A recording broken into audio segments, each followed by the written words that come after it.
নমস্কার। শুরু করছি আজকের স্বরচিত কবিতা ম্যাঙ্গো জুস। কলমে কণ্ঠে মৌসুমী দত্ত। আম দিয়ে ওই করছে ওরা, খাচ্ছি ম্যাঙ্গো জুস।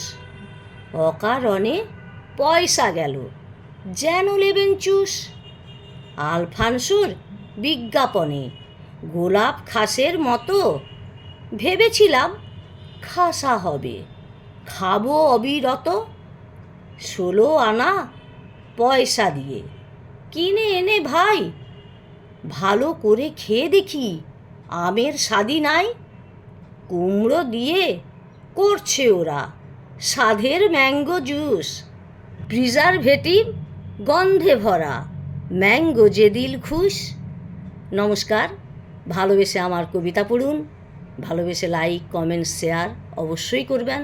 ভালো থাকুন, সুস্থ থাকুন, আনন্দে থাকুন।